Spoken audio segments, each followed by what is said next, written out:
Cuplek suweng suwengi teng kelenter, mambu ketundung kutil sapa ngerti ndelekake, sapa ngerti ndelekake. Sir pong tele potong, sir pong tele potong. Cuplek suweng suwengi teng kelenter, mambu ketundung kutil sapa ngerti ndelekake, sapa ngerti ndelekake.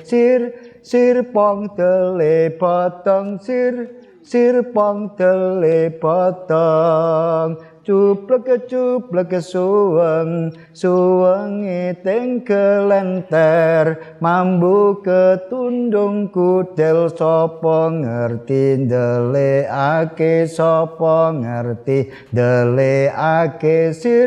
Sir pong tele potong, sir pong tele potong.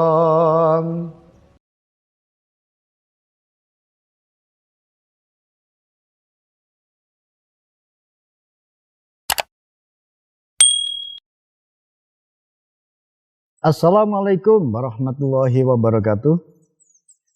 Bismillah, alhamdulillah, wa syukurillah, ala ni'matillah, la haula wa la quwata illa billah, amma ba'du. Pemirsa dimanapun Anda berada, ketemu kembali dengan Kilamong Putro. Pada kesempatan ini, saya berada di lokasi Gunung Surawiti di wilayah Kabupaten Gresik. Tempat ini merupakan salah satu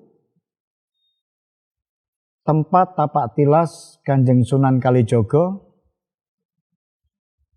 dan konon ceritanya tempat ini juga dipakai perjuangan Kanjeng Sunan Kalijogo di dalam menyusun strategi dakwahnya di bumi Jawa bagian wetan. Dan juga untuk membahas masalah-masalah yang berkaitan dengan kemajuan pemerintahan, baik itu di Demak maupun di Mataram, dan juga untuk menyadarkan masyarakat dan dakwah Islam agar Islam yang ada di pesisir bagian utara Jawa ini dapat berjalan dengan aman dan bisa berjalan dengan baik. Pemirsa dimanapun Anda berada, kali ini saya akan membedah sebuah lagu dolanan, Cublek Suweng. Lagu ini digubah oleh Kanjeng Sunan Kalijogo ketika Kanjeng Sunan Kalijogo ngungkal ilmu ngudang kelakuan, yaitu ketika berada di Kalijaga, Cirebon.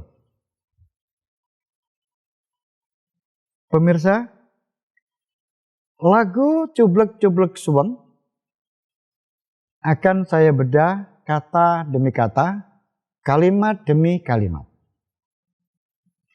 Baiklah, yang pertama adalah Cublek suweng suwengi teng kelenter. Apa ini yang dimaksudkan oleh Kanjeng Sunan Kalijogo? Cublek suweng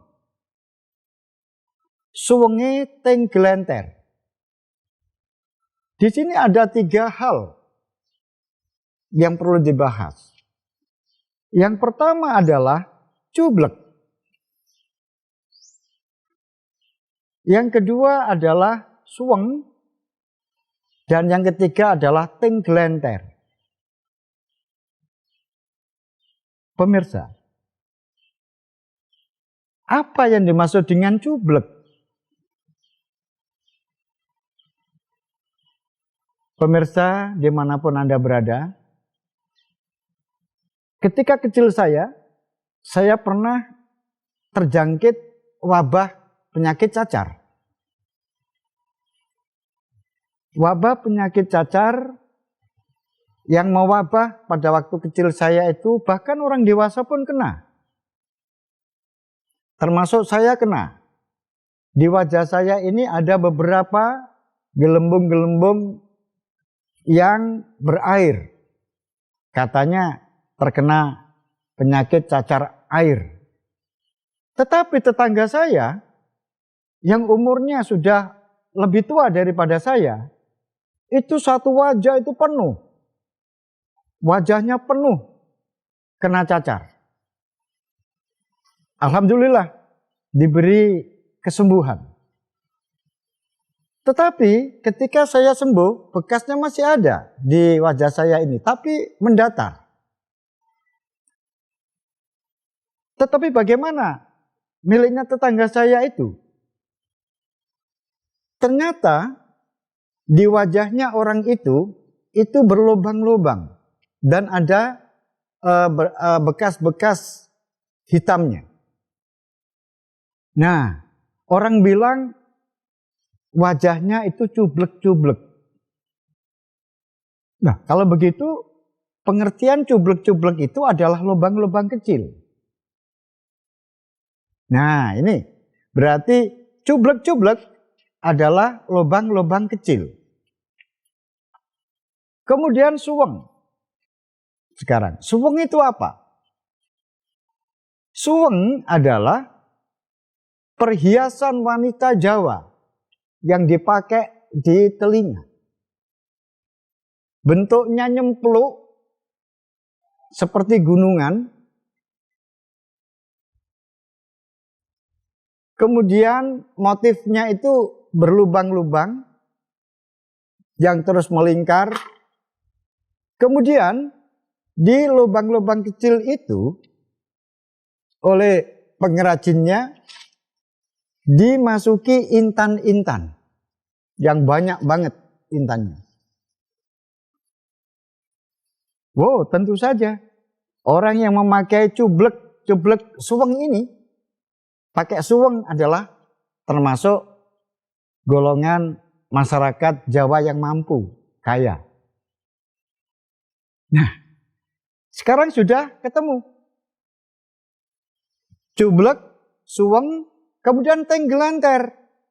Tenggelanter itu adalah ketika suweng itu dipakai di telinga, kemudian yang memakai itu goyang-goyang, maka kerlap-kerlip dari intan itu pating gelenter ke sana kemari. Indah. Itu yang dimaksud adalah cublek-cublek suweng, suwenge tenggelenter. Pertanyaannya, apa ini yang dimaksudkan Kanjeng Sunan Kalijogo ini apa? Memang luar biasa. Sanepan dari Kanjeng Sunan Kalijogo ini memang susah untuk dipahami. Karena sangat dalam. Baiklah. Saya akan mencoba menganalisis apa yang dimaksudkan ini. Yang dimaksudkan adalah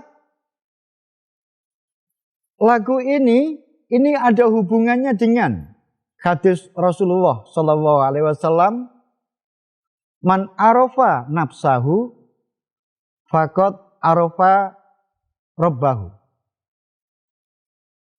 Siapa yang mengerti dirinya, maka dia akan mengetahui Tuhannya. Siapa yang memahami dirinya, ia akan mengetahui Tuhannya. Wow, luar biasa. Terus hubungannya apa dengan cublek-cublek suweng? Dan suwengnya tenggelenter, apa hubungannya ini? Pemirsa, masyarakat Jawa itu percaya bahwa kita ini adalah dua tapi satu. Satu tapi dua. Dalam bahasa yang agak menterengnya namanya monodualisme. Manusia ini terdiri dari jiwa dan raga.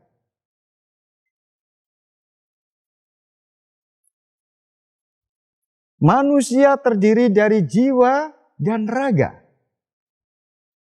Mari kita analisis satu persatu agar kita mengetahui siapa diri kita. Raga. Orang Jawa percaya bahwa raga manusia itu terbangun dari 4 anasir. Unsur yang pertama adalah manusia ini ada apinya. Yang kedua, ada airnya. Yang ketiga, ada udaranya dan ada tanahnya.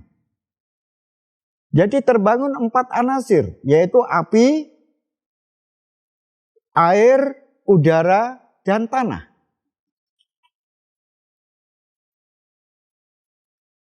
Peganglah tubuh kita, maka terasa hangat. Itu menunjukkan bahwa di dalam diri kita ada apinya. Kemudian kalau kita ke belakang mengeluarkan, mohon maaf, air kencing, itu menunjukkan bahwa diri kita adalah mengandung air. Darah bisa mengalir, itu karena darah mengandung air. Kemudian yang ketiga, bahwa manusia itu setiap hari menghirup zat oksigen, mengeluarkan gas karbon dioksida. Kemudian oksigen diedarkan darah ke seluruh tubuh kita untuk mengantarkan makanan. Berarti di dalam tubuh kita juga mengandung udara. Dan yang terakhir adalah mintin, bahwa diri kita ini adalah dari unsur tanah. Pemirsa,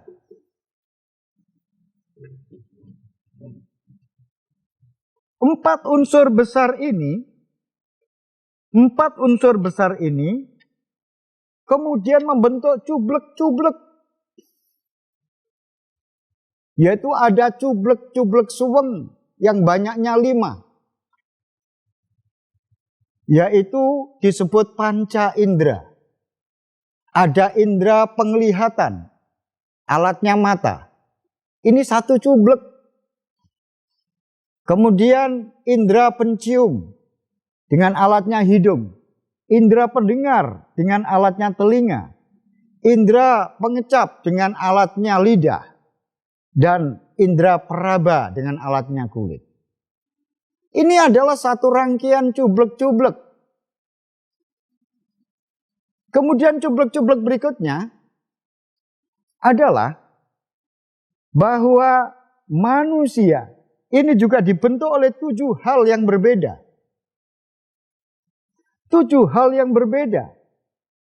Yaitu beda bentuknya, beda sifatnya, beda tugas, dan fungsinya. Apa itu? Yang pertama adalah otak. Yang kedua adalah tulang. Tulang dengan otak berbeda. Berbeda wujudnya, berbeda sifatnya, dan berbeda tugas dan fungsinya. Kemudian yang ketiga adalah daging. Daging berbeda dengan tulang, berbeda dengan otak. Juga berbeda bentuk dan sifatnya, juga tugas-tugasnya juga berbeda. Sedangkan yang kelima adalah kulit. Sama dengan yang lain, tidak sama dengan yang lain. Kemudian yang keenam adalah rambut. Kemudian berikutnya adalah kuku. Kemudian yang terakhir adalah jeroan. Jadi saya ulang, 7 hal yang berbeda. Yaitu otak, kemudian tulang, kemudian daging, kemudian kulit, rambut, kuku, dan jeruan. Itu adalah 7 hal yang berbeda. Kemudian juga membentuk 9 hal yang berbeda yang disebut dengan bolongan songo.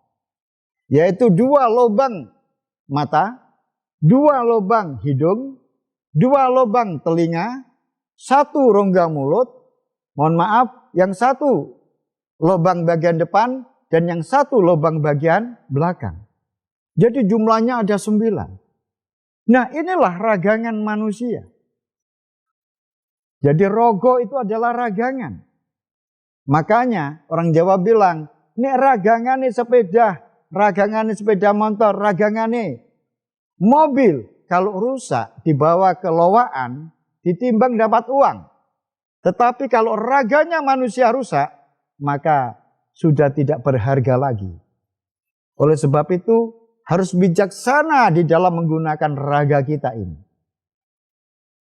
Pemirsa, untuk selanjutnya, inilah yang disebut dengan cublek-cublek suweng, yang bagian raga. Nanti di bagian kedua, saya akan menerangkan tentang cublek-cublek di bagian jiwa. Oleh sebab itu, ikuti penjelasan saya pada lagu Cublek-Cublek Suweng pada partai berikutnya, dan jangan lupa dukung saya, berikan saya like, dan berikan saya subscribe. Terima kasih, dan untuk Anda saya ucapkan you keren. Assalamualaikum warahmatullahi wabarakatuh.